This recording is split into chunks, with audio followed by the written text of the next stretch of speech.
If we want the children to be happy, we need to have happy teachers. A sad teacher will not have happy students. Academic skills alone is not enough. You might become a good accountant or something like that, but not a good manager, because teachers are good people, by and large. The vast majority of teachers are very good people who want to do something positive. So we need to trust them and give them opportunities to manifest and to really make their contribution. I think that's very important.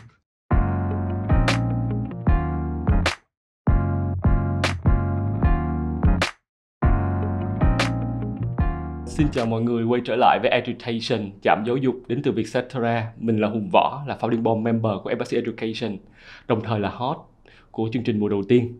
Cũng đã rất là nhiều tuần trôi qua và Education đã đi đến cái chặng cuối cùng của mùa đầu tiên, đã đi đến với tập thứ 9.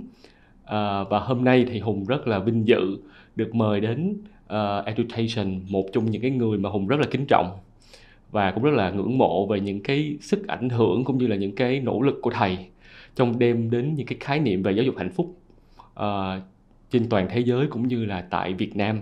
Rất là cảm ơn thầy đã nhận lời đến chia sẻ ở Edutation. Hello thầy. Hello. Yes, I have to say that on behalf of Education, the first season, we are very grateful that you have agreed to be on our show, and especially on a very special episode, the ending episode for the season 1.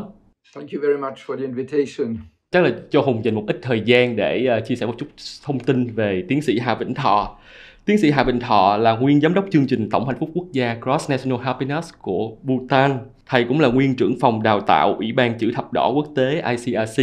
Thầy Thọ là một trong những diễn giả nổi tiếng quốc tế về Cross National Happiness, hạnh phúc và an sinh và áp dụng GNS trong giáo dục, doanh nghiệp và cộng đồng. Ngoài ra, tiến sĩ đã viết rất nhiều đề tài và xuất bản rất là nhiều sách về những đề tài rất là cảm động về giáo dục của người trưởng thành và giáo dục trị liệu. Các công trình tiêu biểu có thể nhắc tên của tiến sĩ. Thứ nhất là thầy là người đồng sáng lập quỹ Eurasia. Năm 2009, quỹ Eurasia thành lập tỉnh Trúc Gia, cộng đồng sống và làm việc với những người cần hỗ trợ đặc biệt theo mô hình Cam Hill. Và thầy cũng là người thiết kế chương trình Trường học hạnh phúc, dự án áp dụng chánh niệm, giáo dục cảm xúc và sự quan tâm hành tinh trong hệ thống giáo dục Việt Nam. Và thầy cũng là người rất là tích cực tư vấn cho những cái doanh nghiệp muốn xây dựng môi trường làm việc hạnh phúc GNS vào trong tổ chức.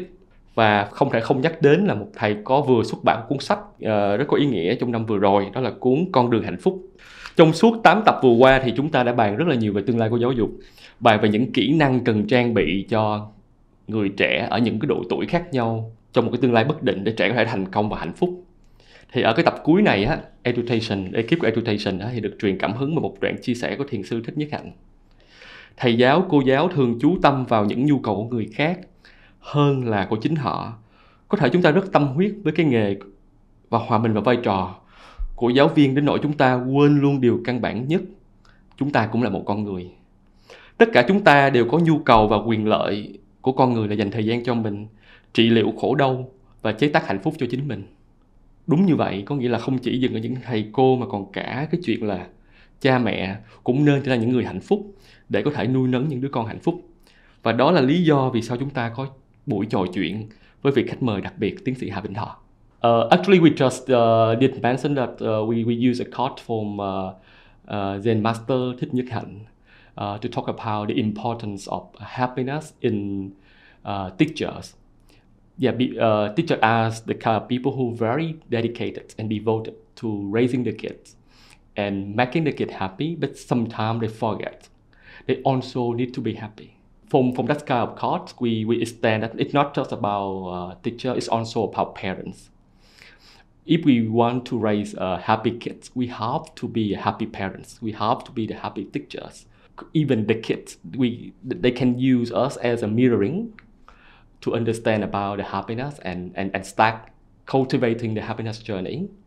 And it's also the reason why we have such conversation with Thầy today, and we talk about happiness and how important of happiness among kids, and how important for parents and teacher to become happy, to raise happy kids, and how we can do that in Vietnam, especially in your project Happy School. Chắc là để bắt đầu thì Hùng xin phép được hỏi thầy một cái câu rất là quan trọng. Mình định nghĩa hạnh phúc là gì? To start our conversation, thầy, we need to put on our audience on the same page. so that we start with the very first question. So what is happiness?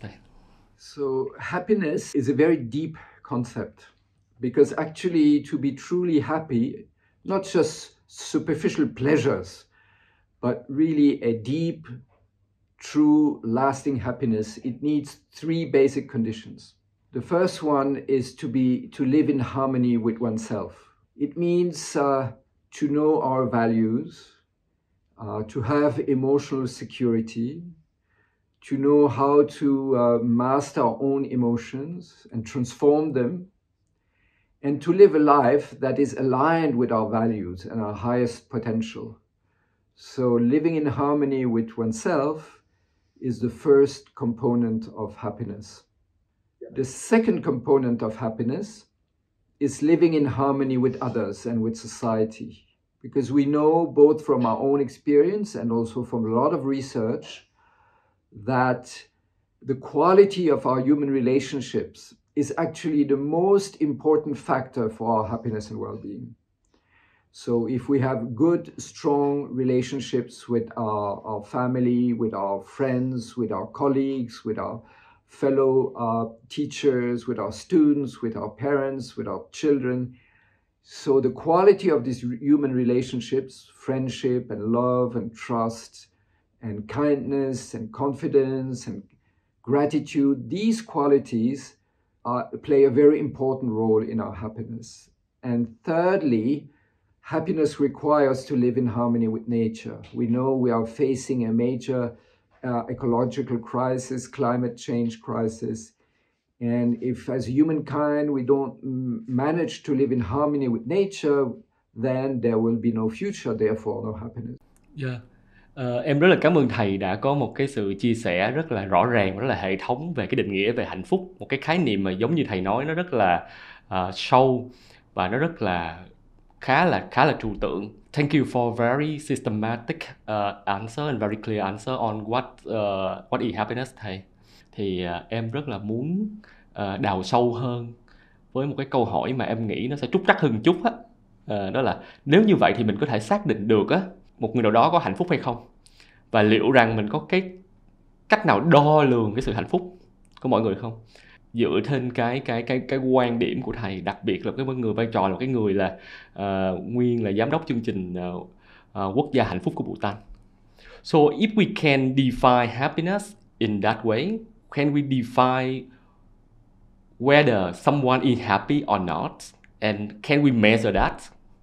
So I think there are two dimensions to it. One dimension is the way we experience ourselves, if we have a good, meaningful life. And of course, our self-assessment plays a central role, because in the end, we're the one who know or can experience whether we feel happy or not happy. So that's the inner dimension. But then we can also measure it in a more structured way by looking at a number of indicators. So for instance, important factors of happiness are psychological well-being. So whether we have more positive emotions than negative emotion, if we have trust, and so psychological well-being is very important. Of course, physical health is very important. To be healthy is a key component, and this we can easily measure. Education is very important. Because as human beings, we have to have the feeling that we're growing and learning and evolving. So if we feel that we're stuck and we don't learn anything new, that's not something that brings us happiness. So education plays a big role in happiness. Then community vitality, or the quality of our social relationships, plays a very important role. If we feel accepted and embedded in a community, being it a school community, a class, or at work, or in a family. So being embedded in a social setting that accepts us and that supports us. Another factor is time use, whether we have the feeling that we have a good rhythm in our life, or whether we are stressed and constantly running after our life. So the time use is a factor that can be measured. Another element that can be measured is, of course, material security. So if we have sufficient income, if our basic needs are met, if we have a sense of security, financial security, if we have a home, then of course this also plays a role. This can easily be measured. Then again, as I mentioned before, ecology plays a big role. So whether we have a connection with nature, we feel responsible for nature, we love nature, we take opportunities to be in nature, especially for children. Yeah, so these are some of the, also cultural life is very important, because cultural life, like arts, but also science, also spiritual life, these are all elements that nurture us and give us more happiness, more joy, more sense of being active. So these are elements that we can measure and therefore assess whether someone or an organization or a school has a sufficient level of happiness and well-being. And through measuring that, we can also focus where do we want to improve. Đó là những cái thông tin rất là rõ ràng để mình có thể hiểu được á, một cái người trưởng thành có thể hạnh phúc như thế nào, và đâu là những cái chỉ số hay là đâu là những cái indicator để mình có thể hình dung được. Nếu như vậy, nhưng với trẻ em thì sao? Làm sao mình có thể biết được một đứa trẻ có đang hạnh phúc hay không? Thanks thầy for giving a very resourceful answer on how we can define somebody happy or not, and what is the important indicators we can refer to understand and to have a big picture of how happiness they are. But how about the kids? How we can understand and how we can be confirmed that the kid is happy or not? It's important to understand what are the conditions that are necessary, the fundamental, the basic conditions to meet the children's deepest needs. So when we are born, when a child is very helpless. And for many years, the child will completely depend upon the kindness, the love, the compassion of the parents and other adults around. And of course, there's a big sense of vulnerability, although it's not fully conscious, but the child somehow feels he or she is very vulnerable. And so, of course, the child needs that its physical needs are met, of course, like, being fed regularly and washed and changed and so on and so forth. But that's not enough. A child really needs emotional security. And emotional security can grow through attachment. So the relationship between the child and the primary caregiver, usually the mother or the father or both, or sometimes a larger circle, grandparents or whoever. But the child really needs to have this strong attachment and trust in some adults, that the child knows whatever happens, there are people here I can rely on, people who will take care of me, people who will support me if I have a problem, if I'm sick, if I'm sad, and so on. So emotional security is the first foundation that a child absolutely needs. And usually the child, if it's a nice family, then the children will get that. But it also needs that the parents have enough time and take really the opportunity to be with the child, to look at the child, to interact with the child, to speak with the child, and so on. What really is worrying is that now, most people are so busy looking at their screens, their phones, and so on, that the interaction between adults and children tend to become less. So you will see people sitting together at table, but the parents, instead of interacting with their children, will be looking at their screens. And so there's no interaction between adults and children. And that's something that has a very negative effect. The worst thing you can imagine is a mother breastfeeding. And normally when the mother is breastfeeding, she will be looking at the baby and smiling to the baby and speaking to the baby. It's very natural. A mother normally would do that. But today, oftentimes, you will maybe see a mother breastfeeding and at the same time look at her phone. And so that has a very deep impact on the child that is deprived of this very deep connection that is necessary to create emotional security. So that's the first component. The second element is what is very specific about the human being compared to animals, let's say. You see, when an animal is born, within a few weeks or months, the animal has learned everything it needs for its life. So it's autonomous very, very fast. As human beings, it's very different. When we are born, we know nothing of what we have. We don't master any of the skills that we will later need to be a human being. For instance, we cannot even walk. So it takes us almost a year to learn how to walk. Then we cannot speak. We cannot think. So all these things that make us human are not natural. They need to be learned. And they are only learned in interaction with others. We cannot learn it alone. If you let a child alone and just feed them, they will not learn neither how to stand, how to walk, how to speak, how to think. This is not natural. This has to be learned. So it means that as human beings, we are dependent on human interaction in order to learn and to grow.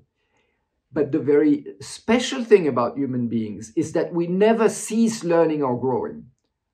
Throughout our whole life, we can continue to learn and to grow and to develop. While an animal, very soon it has learned everything it can learn and then it stops. But we human, we have the possibility to continuously grow and develop. And that's a second fundamental need. We need to feel that we are growing, that we are learning, that we are developing, that we can make a contribution. And so education and school should not only be focusing on, results and exams and so on, but really on helping the child to truly learn and grow and develop. And the exam is not so important. What is important is that the child really feels that they are learning, growing, developing, not because they want to have a good mark of the exam, but because it is what we as human beings need to develop, to grow, to learn, to become better in all fields, not only intellectually, but also emotionally and in so many different fields. That's the second very important need that we have. The third one, as I said, we cannot do these things alone. We need to have a social context. And a child needs to feel well embedded in a social context. A child needs to feel accepted by his family, by his peers, by his teachers. So when we constantly, for instance, only focus our attention on the weaknesses, on what is not good enough, and so it weakens the self-confidence of the child. So we should always focus our attention as parents, as educators, on the potential, on the unique qualities, on the beauty, on the strength, and help the child develop that, and not so much focus on the weaknesses, so that the child feels accepted and welcomed in the human community. And then a last very important, we need to have the feeling we make a contribution. We can contribute something. So it's not, of course we need to receive, but only receiving is not enough. We also need to have the feeling we can make something meaningful. We can contribute. We can do our part in society. And even as a child, when a child has the feeling they can be helpful, they can contribute, it will strengthen their self-confidence and help them grow. So these are four very important components. Of course, I didn't include the physical needs because they are obvious, being fed and so on. But we need emotional security. We need the possibility to grow, learn, and develop. We need social acceptance and have our place in the group. And fourthly, we need to have the feeling we can contribute something meaningful. So if we have these four components, then the child can really unfold. Có phải là cái những cái yếu tố về mà thầy vừa đề cập á, thì có phải là nó cũng liên quan đến cái chuyện là một cái nhu cầu cảm thấy mình cần phải tồn tại, và cái sự tồn tại mình có ý nghĩa không, thưa thầy? I just want to clarify and want to reconfirm from your answer, thầy. The element you mentioned, is it also related to the importance of someone feel their being alive, their existence is meaningful and make an impact to someone's life or to the community? Yes, absolutely. Because actually, most of the positive qualities that we need to develop and that the child needs to develop are not only self-centered. They are towards others, like kindness, altruism, compassion, gratitude. These are all qualities we can only develop them with and for others. And a child very early on has the capability, for instance, to manifest gratitude, to manifest kindness, to manifest compassion. And when a child does that, of course, it's very nice for the environment, but it also, that's really what helps the child grow and develop and feel, as you said, being alive, being accepted, being integrated. So it's really a two-way process. So we need to see what the child needs, but we also need to see how can the child really contribute. Even it's a very, modest, small way, but it's very, very important. Thật ra thầy, phần chia sẻ của thầy thì nhắc cho Hùng nhớ đến một cái sự chia sẻ ở tập 2 của Education, tập của tiến sĩ Bùi Trân Phượng. Tiến sĩ Bùi Trân cũng nhắc một cái ý là mình phải xem trẻ em là một người lớn bé. Cái là trẻ em cũng có đầy đủ cái nhu cầu giống như là một người lớn. Trẻ em cũng cần cảm thấy là cần phải được an toàn, cần phải được công nhận, cần phải được ghi nhận và cần được phải có một cái vai trò cụ thể. I just mentioned with Vietnamese audience, actually your sharing remind me of important information that only mentioned in our episode 2 in education. When we have a talk with BSD Bùi Trân Phượng, she also mentioned that we need to see the kids like a little adult. We need to respect them. We need to provide them the fundamental needs an adult need.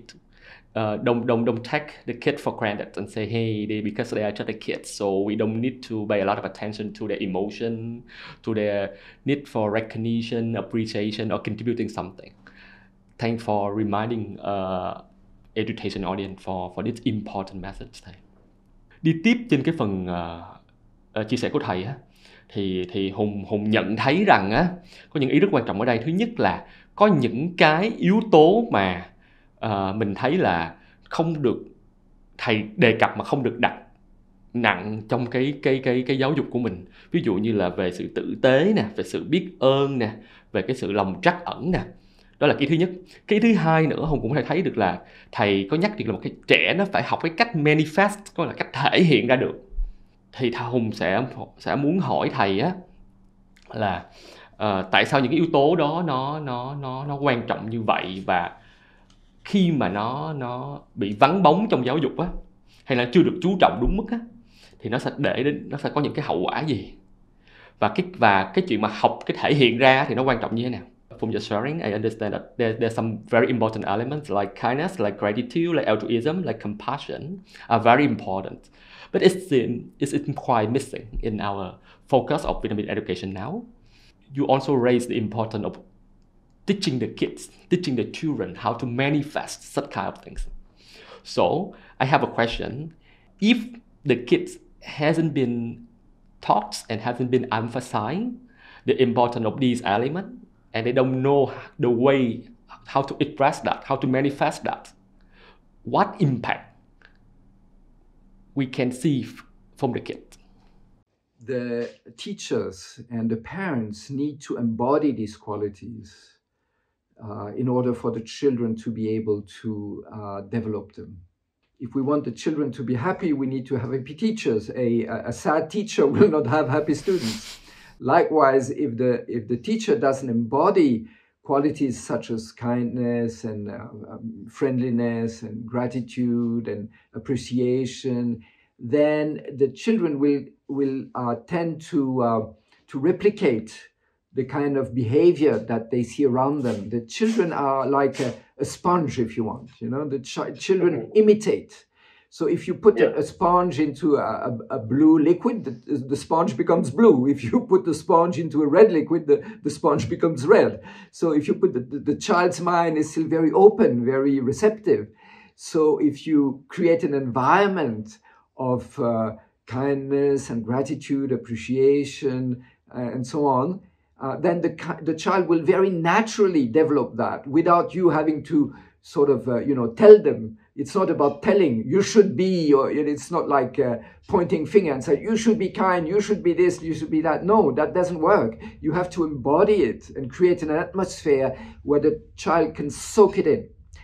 If this doesn't happen, then usually around the teenage years, then you will see the teenager having really a crisis, because then there's a sense that they're not adequate, that they don't know what the meaning of their life is.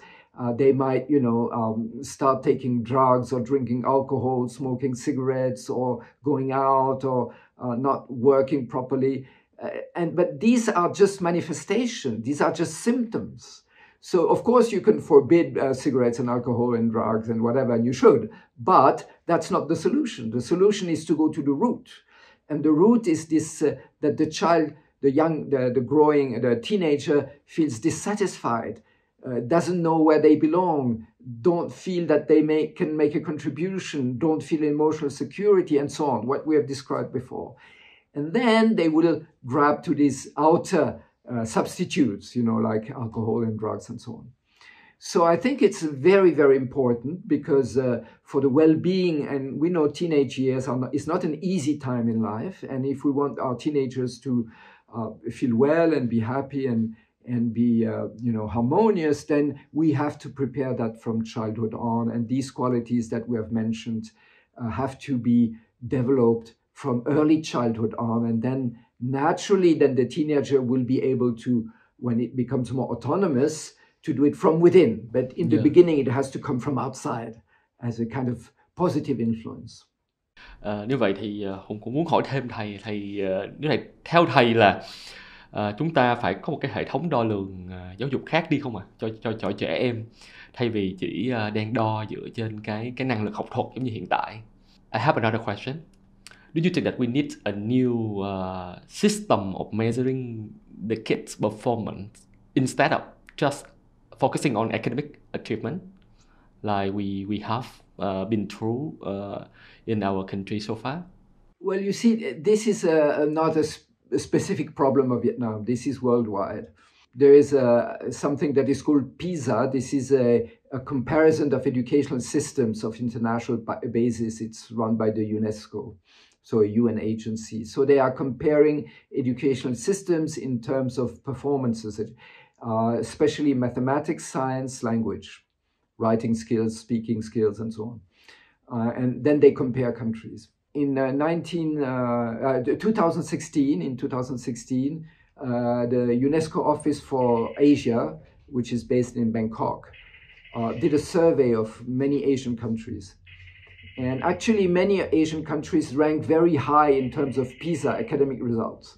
So countries like South Korea, Japan, Hong Kong, also China, Taiwan, and so on, they rank very high in terms of academic achievements, PISA results. But in terms of well-being of the young people, very low. A lot of stress, a lot of burnout, eating disorders, depression, even suicide.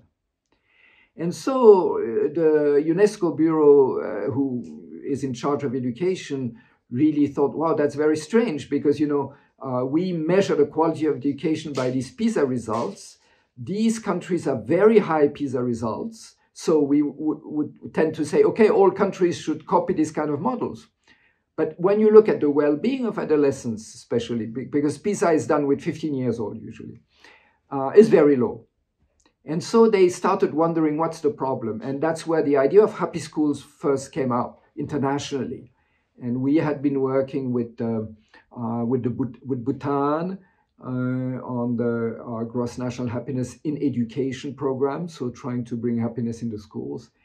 And so when we heard about this report, we went to Bangkok, spoke with the authority, UNESCO people in Bangkok, and that's when then the idea came to start happy schools in Vietnam, and we started in Hue province. As we said before, we have to start with the teachers, because if we want to have happy children, we have to have happy teachers. And teachers are trained to look mainly at academic achievements. And I'm not saying that academic achievements are not important. Of course they are important, but not alone. There should be a balance between academic achievements and overall well-being.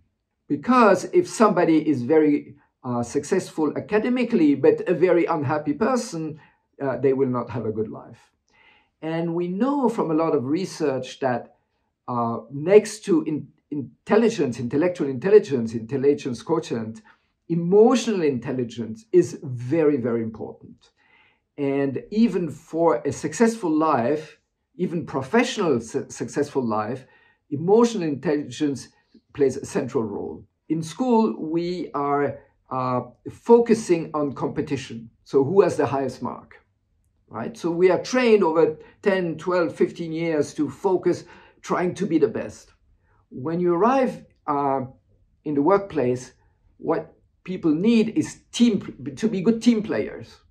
So just wanting to do the best on your own, you will not really be successful. You have to be able, to motivate your team, to be part of a team, to create a good atmosphere in the team, and then the business will be successful. So even for business achievement, academic skills alone is not enough. You might become a good accountant or something like that, but not a good manager, right?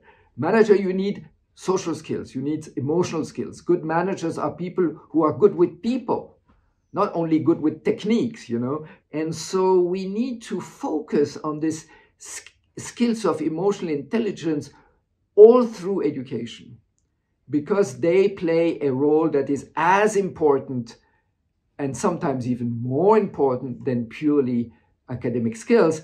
And therefore, the focus of development and of education should include social skills and emotional skills in parallel to academic skills. And therefore, we need to reassess the way we measure success in schools. Mình có một cái đã có một cái hệ thống mà đo lường cụ thể gì không thầy? Do we have any specific measurement system available? In terms of social and emotional intelligence, yes, we do have measurement systems. For instance, one of our partners in Hue University, she's a professor in the College of Education. She just wrote a PhD thesis last year in 2021 with Ghent University in Belgium on assessing the impact of emotional learning in teenagers in Vietnam. So we do have scientific, foundation how to measure social and emotional learning. So it's absolutely feasible, but it needs a shift in mindset, because the most important is not the measurement. The most important is the focus of attention, that the teacher understands that his or her role is not only to make sure that pupils learn math and language and science and so on, but also that the students develop their social and emotional skills. For instance, how they behave with their fellow classmates. So, as you know, through the social media now, there's a lot of online bullying, and online bullying in some cases has even led some teenagers to suicide. And when it doesn't go so far, at least it makes them very unhappy. And when a child is very unhappy, they cannot learn properly. So even for academic achievement, emotional security and social belonging is a very positive factor, even for academic learning. So we can absolutely measure it. And we see that when we improve the social climate in the classroom, the academic achievement also increases. So it's not a contradiction, or it's not either or, it's both can go together. Tiếp thì em có một câu hỏi, thật ra là nó sẽ là một câu hỏi có hai phần.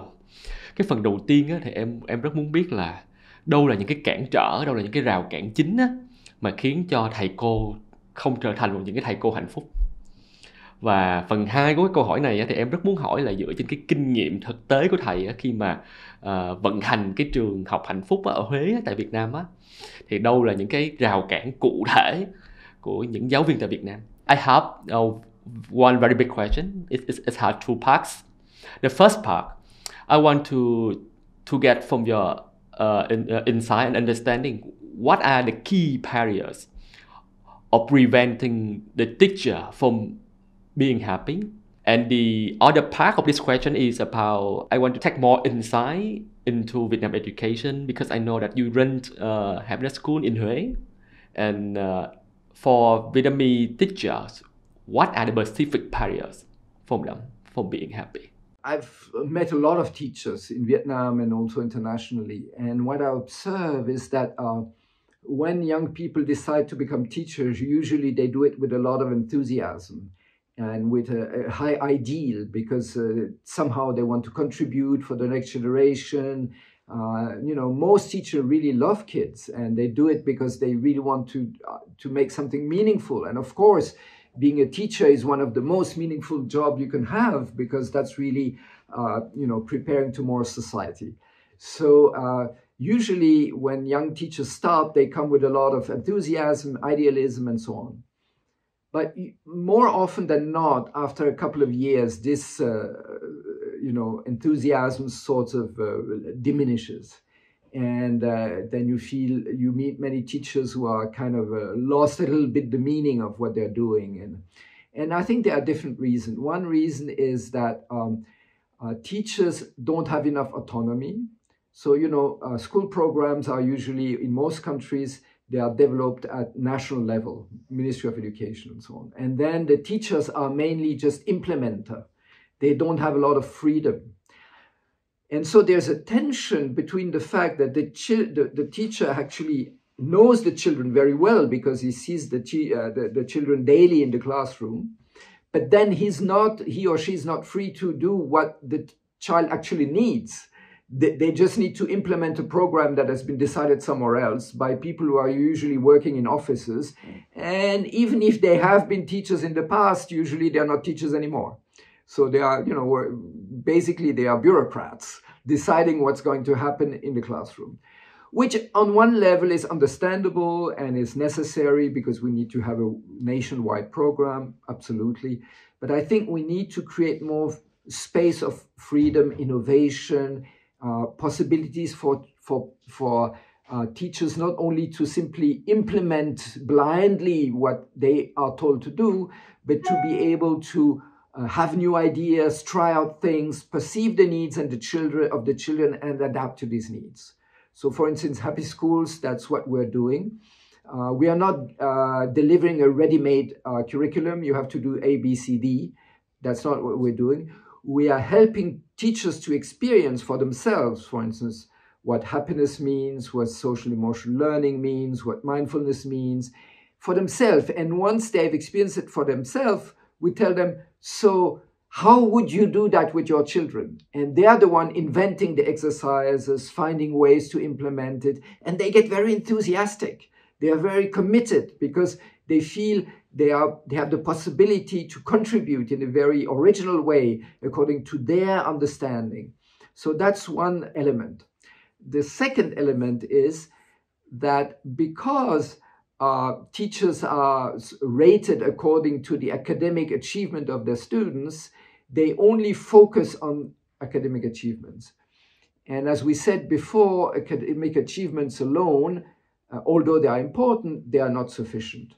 So I think there should be time given for teachers to really take care of the emotional dimension of the class, of the human dimension, of the social dimension, of the activities of the classes, so that the sole focus is not on academic results. And it is possible even within the existing program, because we've seen that in Huế, that once the teachers understand that it's important, they find ways to implement it.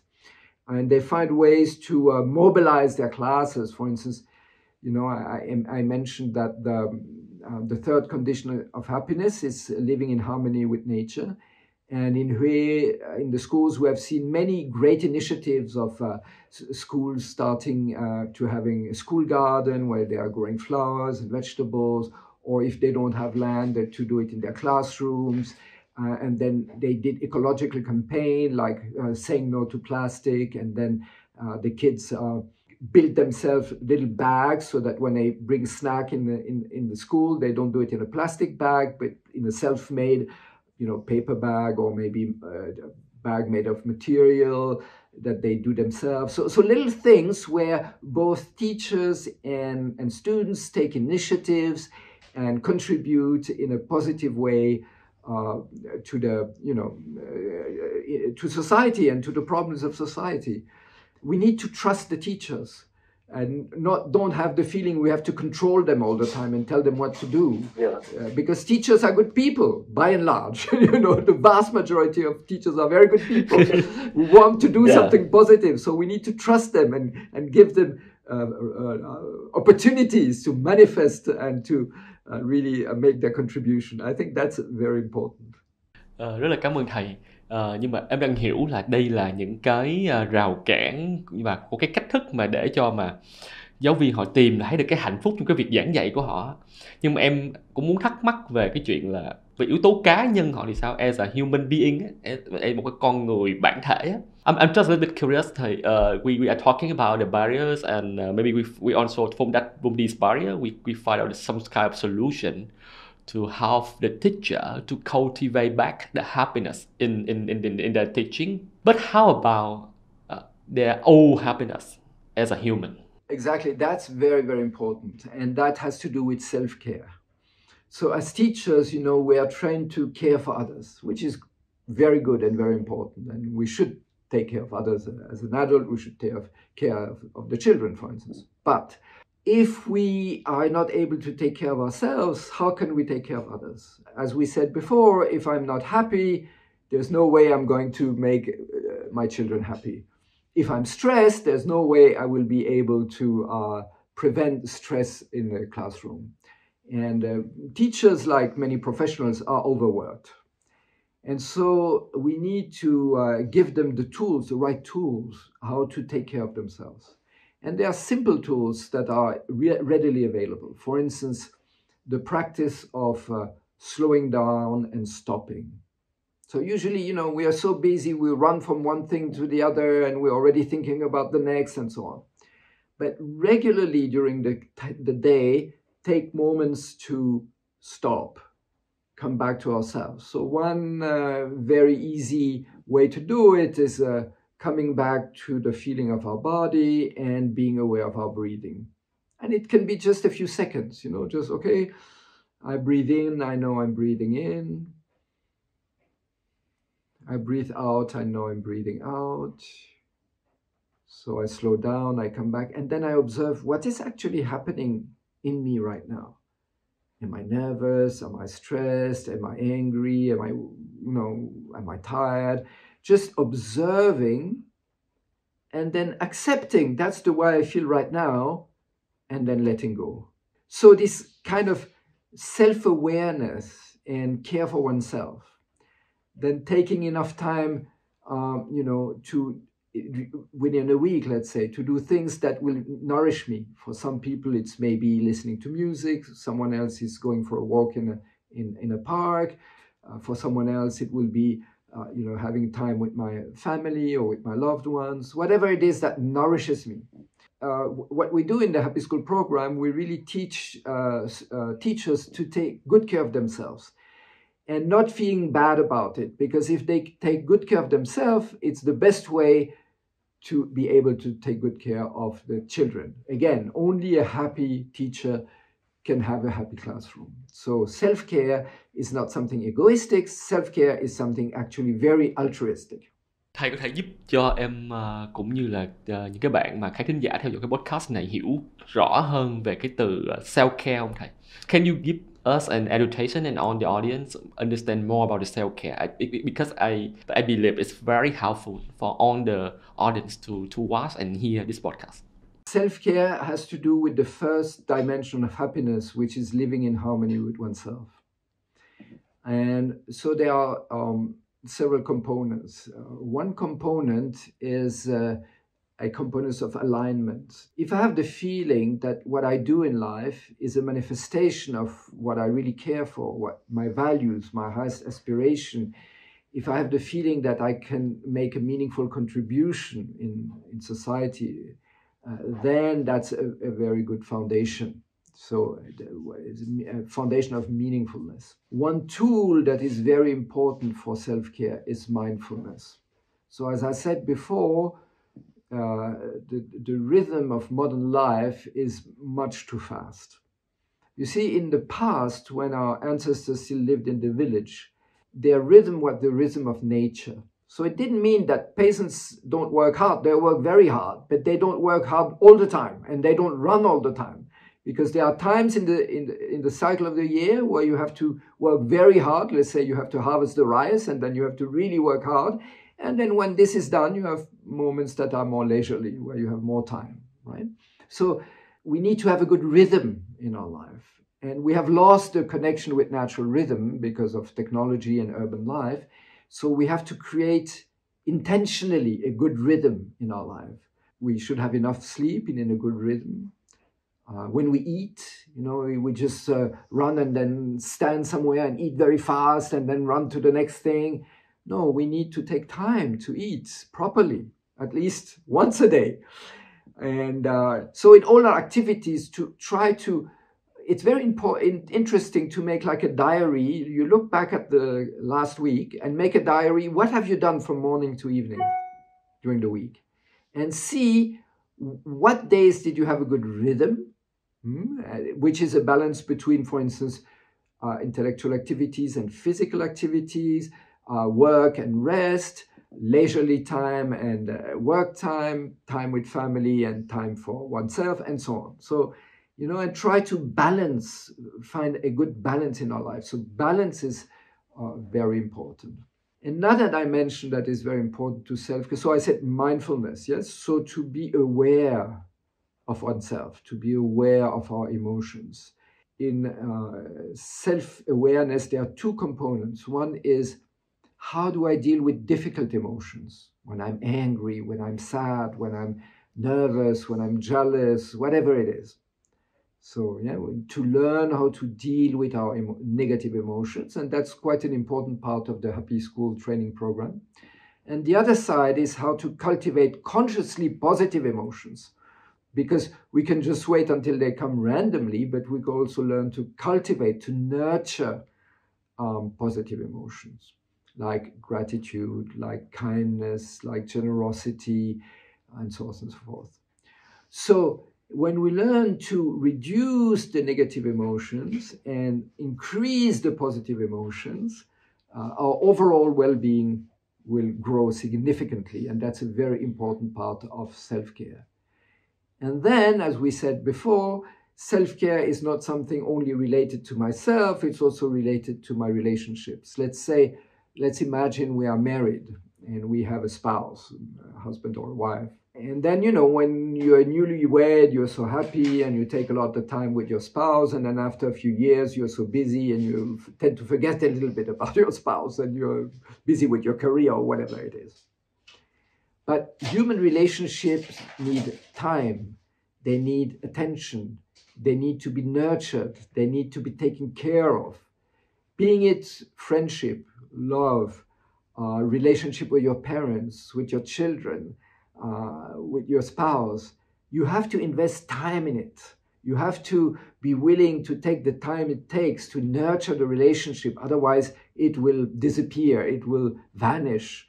It cannot grow if it's not nurtured. It's like a plant, you see. It needs to be nurtured. Everything in life needs nourishment or needs to be nurtured. So we have to take moments to reflect what is important, what is truly important in my life. And so where do I want to put my attention? And not get carried away by just material things, outward things, and then one day regret that you realize, oh my God, I have not cultivated the relationship with my parents, with my children, with my friends, and now I'm old and I'm alone or something. Maybe I'm very rich, but I have no more friendship and love, and so money won't replace friendship and love. These are all elements of self-care that are very important. Em rất là cảm ơn thầy. Em nghĩ là cái phần chia sẻ này rất là hữu ích với tất cả những cái người mà được theo dõi cái podcast này. Đặc biệt những người mà em nghĩ là họ có nhiều cái áp lực, giống như là thầy cô hay là bố là mẹ. Thank you for this sharing, thầy. I think it's very helpful and valuable to all the audience. Em muốn hỏi thầy thêm một khó chút nữa là bây giờ mình, tại vì education đó thầy, nó là một cái trạm mà nơi đó chúng ta gặp gỡ để chúng ta sẽ không nói quá nhiều về vấn đề, mà chúng ta sẽ tập trung vào những cái giải pháp nó rất là thiết thực, nó rất là cụ thể để chúng ta có thể thay đổi được hay là thay hòa vào cái dòng chảy giáo dục tiến bộ của Việt Nam. Nên em rất là muốn hỏi thầy một câu hỏi khó, là nếu mà cái người giáo viên á, họ vẫn phải hoàn tất rất là nhiều cái trách nhiệm trong cái việc họ phải làm á, theo một cái hệ thống á, thì làm sao để giúp cho họ vẫn có thể tìm được cái hạnh phúc cũng như cái ý nghĩa trong công việc giảng dạy của họ? Đâu là những cái lời khuyên mà nó có thể ứng dụng được ngay cho những người giáo viên mà họ có thể được nghe cái podcast này? Because education is a place we don't focus on the excel, we focus on the solution. Especially we seek for very simple idea that can be applicable immediately or in short term or in medium term, so that we can facilitate the progress of Vietnamese education. I would like to steal your brand in a very practical question.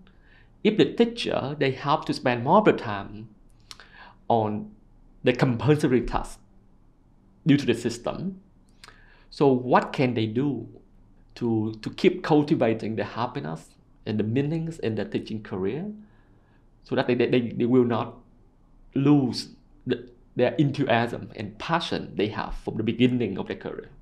When we started the Happy School program in Hue, and now we have trained hundreds of teachers in Hue, it was very interesting because in the beginning, some teachers were a little bit skeptical. Because of that they said, we're already so busy, please don't add anything more. If you give us more to do, then it will not help us. It will be worse because we already have too much to do. Because that's the way it is. You constantly, as a teacher, you constantly get new, curriculum elements or new contents that the ministry or the Department of Education have decided, and then it adds and piles up and it gets more and more and more. And so they had the feeling, if you come with Happy Schools and give us even more to do, then that will not make us happy, it will make us unhappy.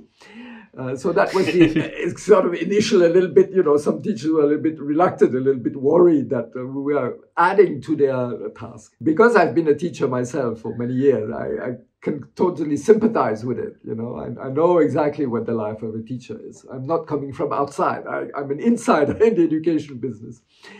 And what the message was really is, no, we don't want to add more. We want to help you do what you do in a more meaningful way. Okay, we add one more subject, which is happiness. And then we already have math and Vietnamese and science and geography and history and so on and so on. And then on top of it, you have one more subject, which is happiness, will again take time and so on.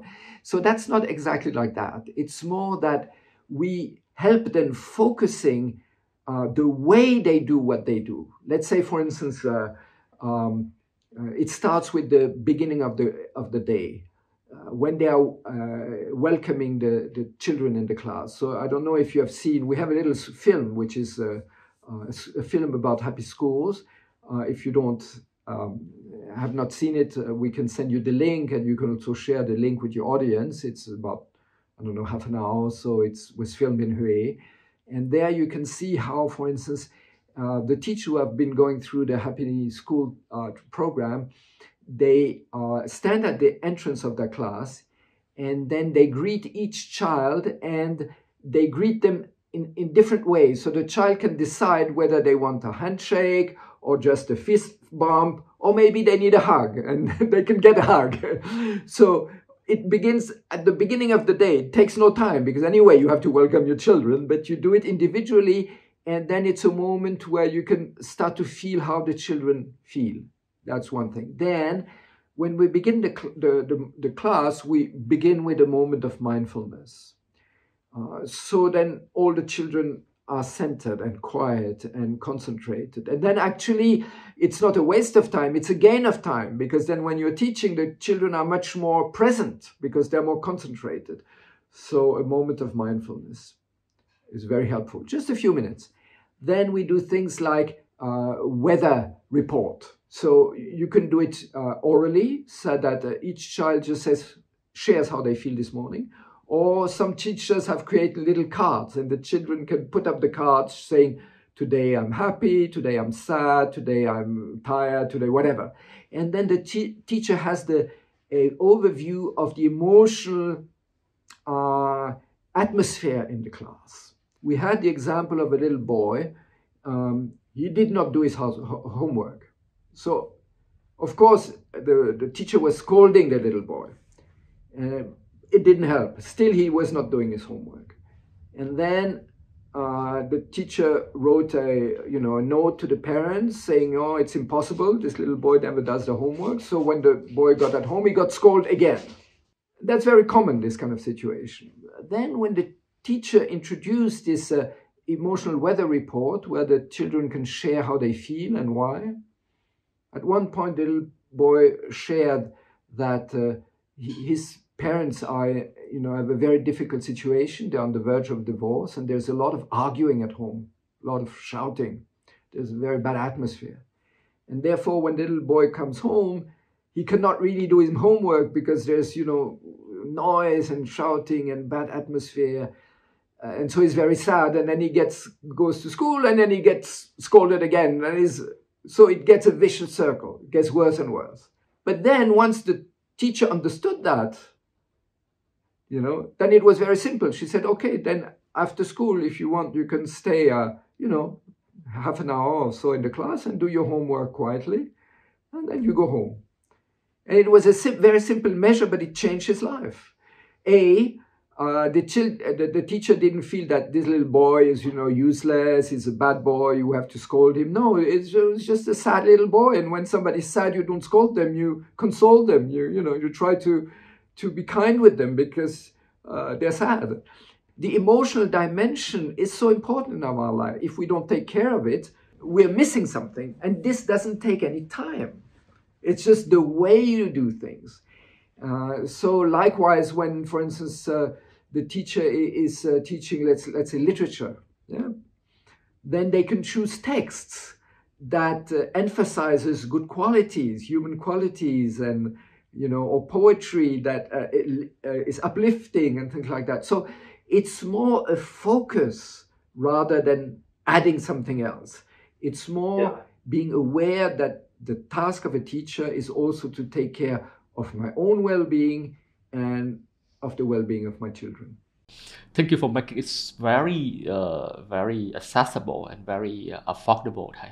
And thank you for doing Happy School in Huế. If I can do something, please let me know. We really want to do something to support. We are now working on an online version of Happy Schools because we want to scale up, and we get a lot of requests. And of course, we don't have enough trainers to, like in Vietnam, you have millions of children in schools and you have hundreds of thousands of schools. So obviously we cannot have hundreds and thousands of students, of trainers. But we really want to create an online version, and we have started working on that, creating a platform that is easily accessible and so on. Where teachers who are interested in implementing Happy Schools can learn online and then create little communities, of peer learning so that they can also meet together and so on. So that's a big project that we're starting now, and there we can need all the help we can get. My book on gross national happiness has been translated into Vietnamese, and there's one chapter on Happy Schools in it. So if you spread the book, it's also a way to get the Happy School known in Vietnam. Một trong những cái nguyên nhân mà khiến mà giáo viên không có hạnh phúc là bởi vì họ bị mất đi cái sự nhiệt huyết cũng như là thấy cái ý nghĩa với công việc dạy của họ. Thì em muốn relate to câu chuyện về của phụ huynh đó. Thì nếu vậy rõ ràng công việc làm bố làm mẹ là công việc mà nó vốn nên là tràn đầy năng lượng và luôn có ý nghĩa trong suốt cả cuộc đời, đúng không thầy? Thì vậy cái gì cản trở khiến cái phụ huynh họ không thể trở thành những người bố mẹ hạnh phúc để nuôi dạy con hạnh phúc? I'm just curious, thầy. I just starting from what we have discussed recently. That's the barrier for one of the main barrier for the teachers. Yes, because they can lose enthusiasm. They struggle to find the meanings in their teaching if they are not allowed to give enough space. They are not allowed to find the impact they have give to the kids. But when I try to relate to parenting, I assume that parenting is meaningful and very enthusiastic. It's lifetime. Of course, I understand it has an important factor in each stage of parenting. So what would be the barriers for parents to become the happy parents in raising their kid? Again, if parents are aware of these fundamental needs of the kids that we have discussed before, then it becomes easier. And, what I've observed also in Vietnam, not only Vietnam, but also in Vietnam, because Vietnam is a country of rapid economic growth, and of course it has very positive sides. Oftentimes the parents get very focused on the material dimension. Really, most parents want the best for their children, but sometimes they are not sure what the best really is. So, for instance, the best is not necessarily the latest gadget. So, although the kid must be requesting it, I want the last PlayStation or the newest iPhone or the newest tablet or whatever, which why not? But that's not really what's going to make a difference in the kid's life. What makes a difference in the kid's life is the parents' attention and time. And sometimes we are so busy making money as parents because we think, we need to improve the livelihood of the family and so on, which is understandable. I'm not criticizing it, but we should have a balance and know that without our attention, our time, our care, children cannot grow up well. It's not enough to give them things, the latest gadget or the most trendy clothes or something. That's not enough. We need to take time to speak with them, to listen to them, to play with them, to read with them. So for now, I was during the Christmas holiday, I was with my daughter and her family. So my daughter and her husband, they have 3 kids, and we spend a week together in a house in the mountains for a holiday. So my grandkids, these 3, they are 10, 13, and 16-year-old. Oftentimes teenagers, they're all the time alone in their room with their phone. You don't know what they do. But when I observe what happened in my daughter's family, it made me really happy because every evening, the parents and the kids would sit together and play, board games or different kind of games. So they spent time together, playing together, chatting together, laughing together.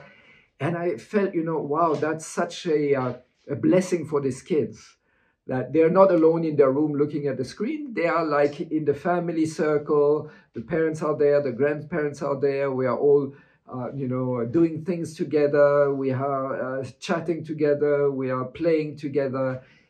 These are very simple things, but they make a huge difference in a child's life to grow up with this real interaction between the family members, that there's a sense of closeness and of care. And so as parents, I think it's just a matter of being aware that we need to take enough time to listen to our kids, to talk with our kids, to do things with our kids.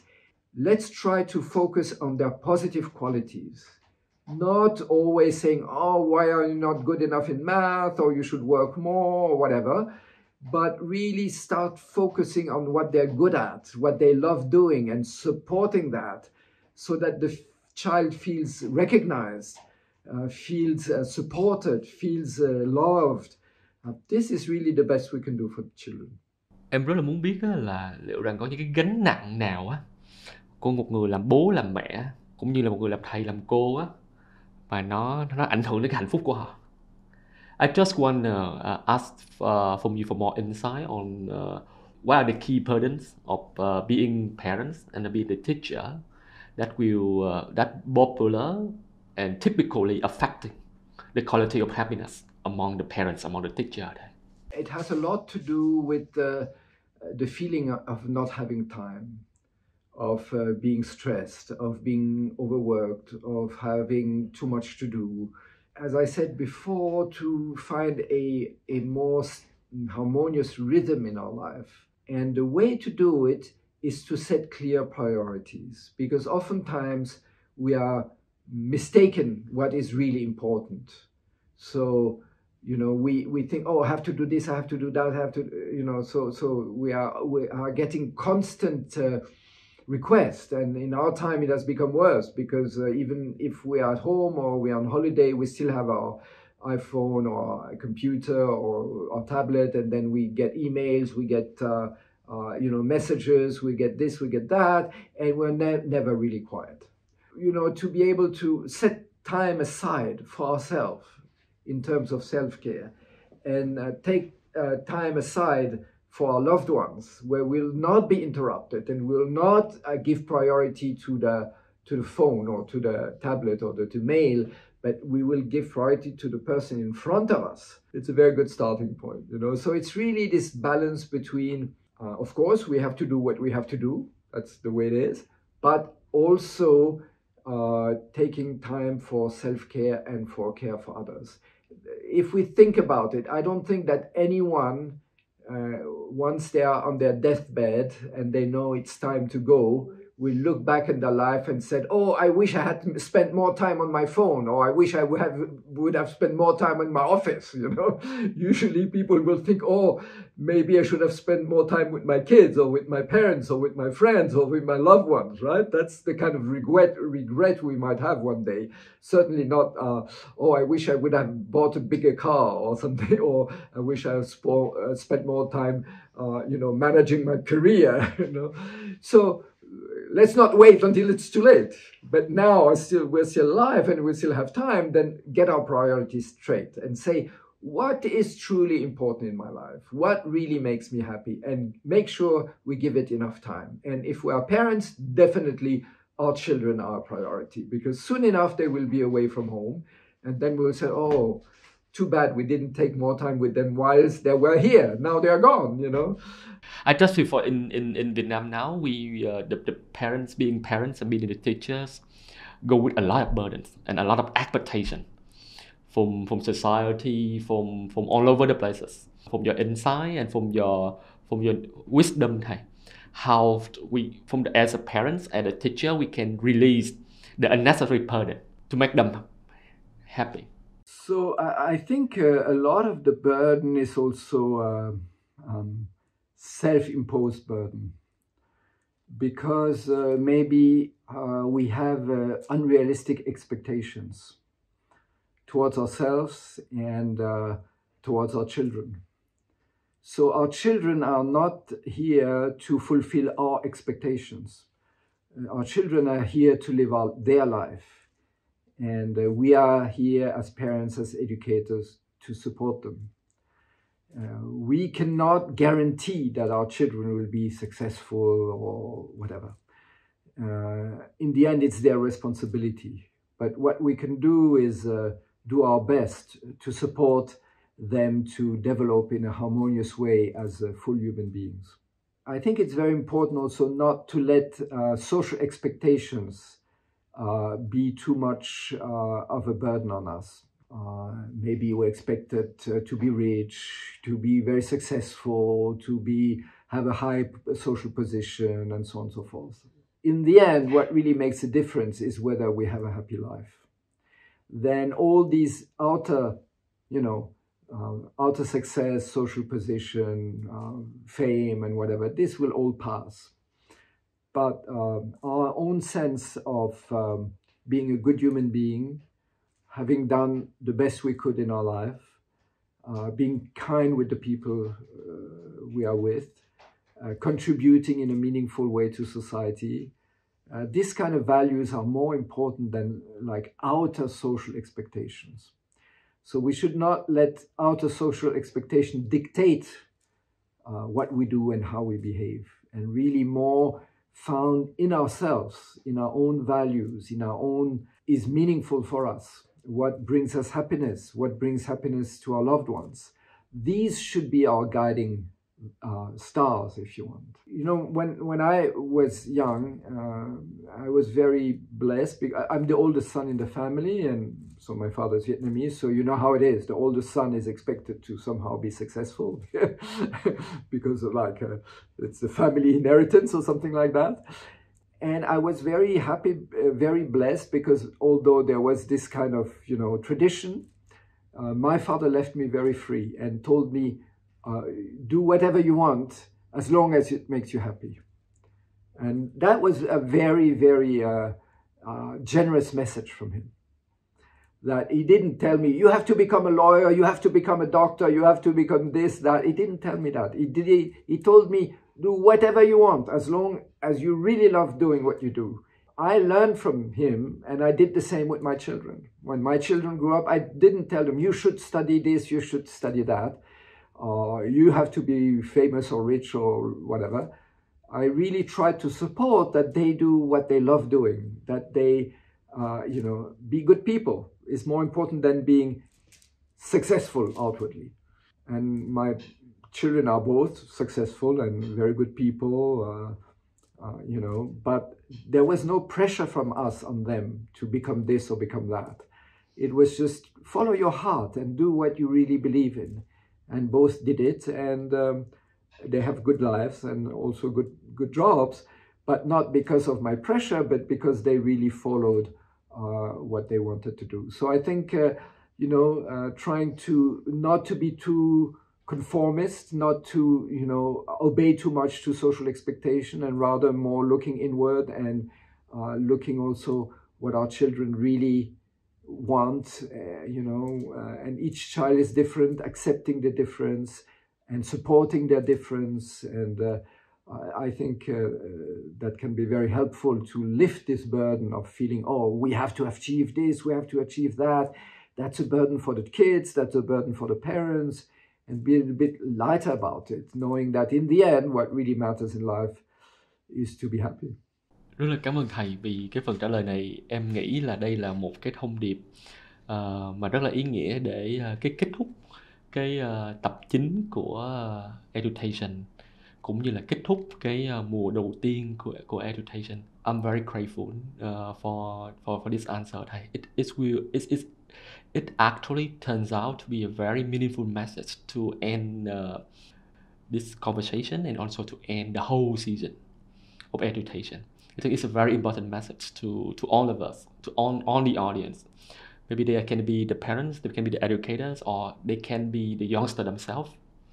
They can learn a lot from these messages, and to find out, to understand about themselves, to find meaningfulness in their own way, and not let social expectation dictate what they should do and what they should follow. It will set a very meaningful life for them. It starts from here. Em rất là cảm ơn thầy. Thank you for your time, thầy, and again thank you for accepting my invitation to be on Edustation. And I look forward to meeting thầy in person this year, and wish you a great year ahead.